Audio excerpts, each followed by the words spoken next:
isang freediving coach mula sa Mabini, Batangas, si Abel Cruz or Coach Pilio. Hello mga ka-amazing! Tara, samahan niyo akong sisirin ng paraiso sa puso ng dagat. Mahigit 4 na taon nang nagtuturo ng freediving si Coach Pilio. Kadalasan, ang mga students ko ay from Manila. Dumadayo pa sila ng Mabini para sa freediving. Ang pinakabatang naturuan ko sa freediving ay 7 years old. Patunay na ang freediving ay for all ages. At ang pinaka-importanting disiplina na tinuturo ko sa aking mga estudyante ay kung paano pangalagaan ang karagatan. Ibinabahagi rin niya ang magaganda niyang kuha mula sa kailaliman ng dagat. Nagsimula siya sa pag-video ng mga sea creatures katulad ng sea turtles at corals. Hanggang sa na-discover ko na meron pala akong talent sa underwater videography. Buti na lang may mga divers tulad ni Coach Pilio na nagbabahagi sa publiko ng kamanghamanghang mundo sa ilalim ng dagat. Shuvi, at nandito po tayo ngayon sa Amadeo, Cavite! Grabe naman balita ko guys, hindi lang isa, kung hindi 2 waterfalls ang aking tatalunin. Sure ba tayo dyan? Totoo ba talaga? Hindi ko po kaya. I'm gonna cry. Joke lang guys. Sa mga taga-Etivac dyan, kaway-kaway naman kayo. Ay grabe, ang daming nanonood sa atin ngayon, no? Pero magkikita po tayo mamaya. Magic! Nandito tayo ngayon sa reception. Siyempre, magbabayad muna tayo ng entrance fee. Ano? Nagpasok tayo, walang baybayad? Let's go! Alam niyo ba mga ka-amazing na ngayon palang bumabawi ang ecotourism industry ng ating bansa? Kaya anong ginagawa mo dyan? Huwag kang patumpik-tumpik pa. Tara, tulungan na natin silang makabawi. Ano yung entrance fee? Magkano? 200 po. Ano? Pwede installment? Actually, meron po akong 200 pesos dito. Marami ako, 100. 200 pesos. Okay po. Isang tao po yun. Isang tao All lang. access.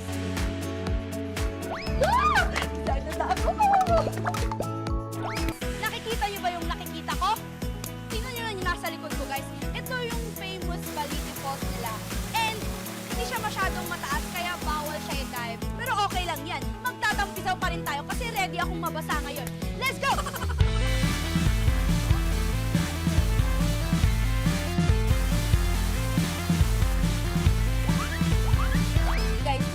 Na bundok ako. Ibang-iba sa mundong kinalakihan ko, dagat. Ako ay isang island girl and now, bundok girl.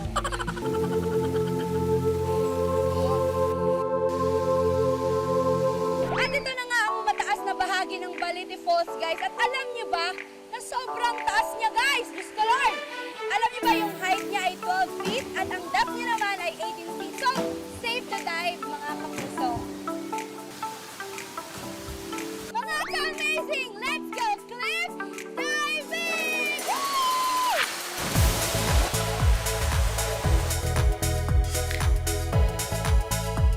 Sarap sa pakiramdam na naliligo, nag-e-enjoy. Kasama mo yung kapaligiran. Grabe yung Amadeo.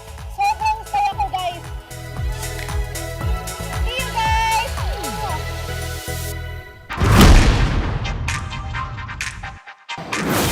Isa sa paboritong pasyalan ng mga turista at mga taong mahihilig sa outdoor activities, ang Sandbox sa Barangay Dolores. Hello mga ka-amazing! I'm Bond Brian Aropel. At ako naman si Vaninay Bautista. Welcome to Porac, Pampanga! Popular na content creators at social media influencers sina Bond Brian at Baninay. I love you, Princess Vanessa Dalisay Bautista! Ang real-life couple na parehong makulit at masayahin, kayanin kaya nilang dalawa ang inihanda nating challenge para sa kanila. Dahil summer pa rin, G na G kami sa kahit anong extreme adventure. Siyempre, G din ako dyan, basta kasama ka. Wow! Dalawa ang challenge namin para sa inyo. Una, ang Aerial Walk Challenge. Pero may catch, magkalaban kayo rito. Kailangan niyong tawirin papunta sa gitna kung saan may naghihintay na isang green flag.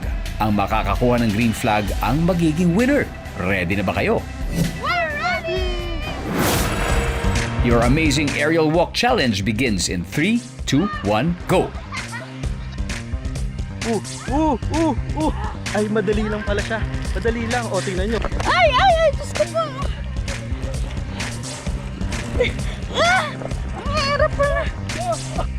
Sa aerial walk challenge, grabe, hirap na hirap. Yung pinakasumakit sa akin sa challenge, una palang braso. Tabigat kong are.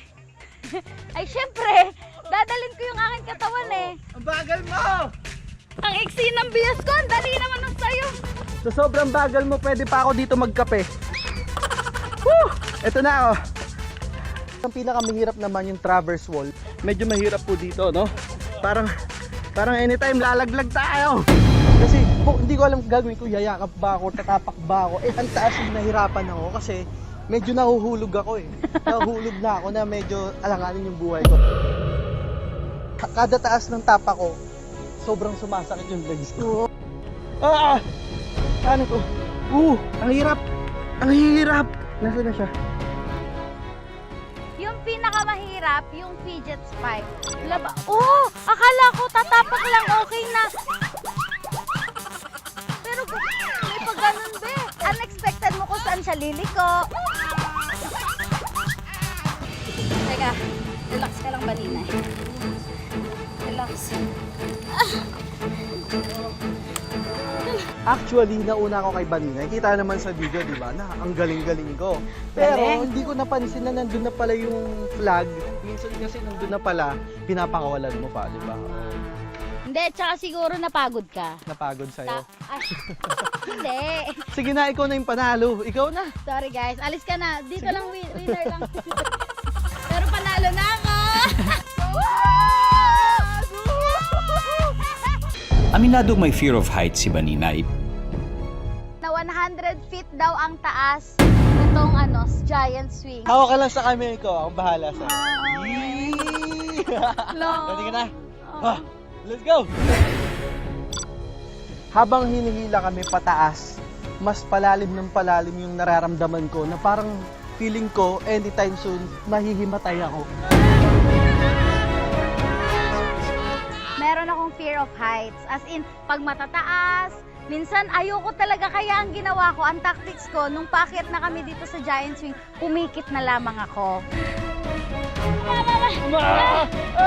Kuya, tama na! Nung nag-drop na,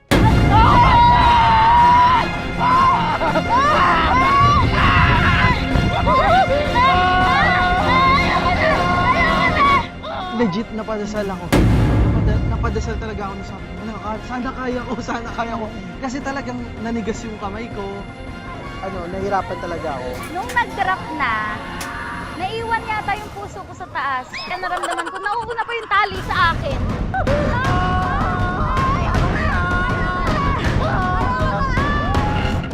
Alam mo, parang hinihila ka. Teka lang!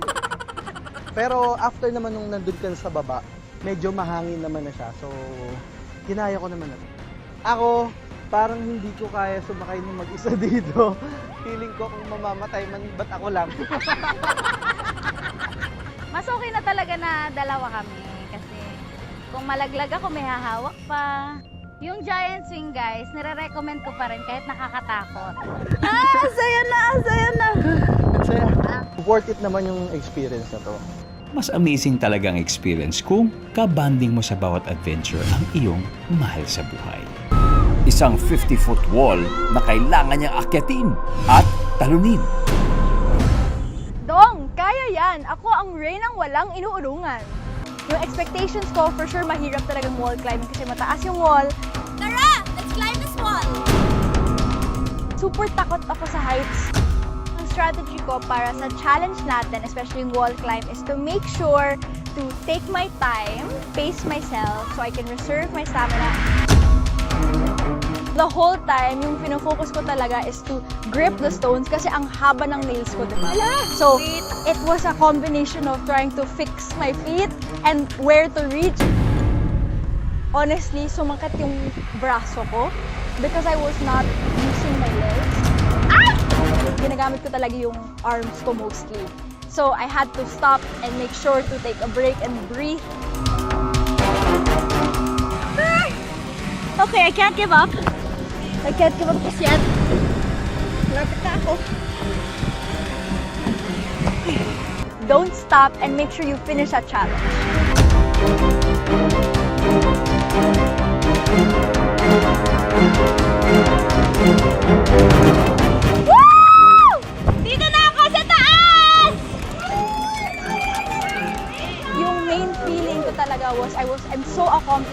did it and I conquered my fear kahit super takot ako.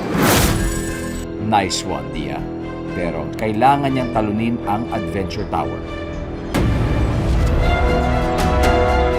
Nakakatakot! Ang taas! Wait! Para sa akin, feeling ko mas mahirap talaga ang free fall. Pero, you know, everyone was encouraging me. So, I closed my eyes. Sige, 1, 2, 3. Tapos, I stepped off it and then, ayun. Oh my God! Oh my God! It was very safe and fun lang. I just felt like I was flying.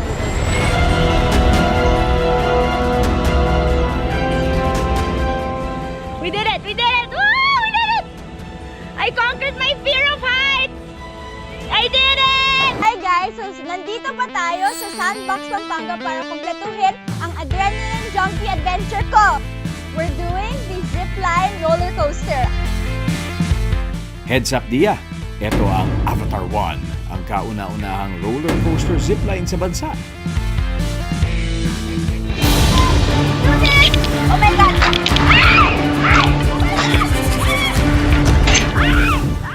Hindi ka lang magsizip, bababa sa 180-meter na course, magzizigzag ka rin habang nakalambitin ng 40 feet sa ere.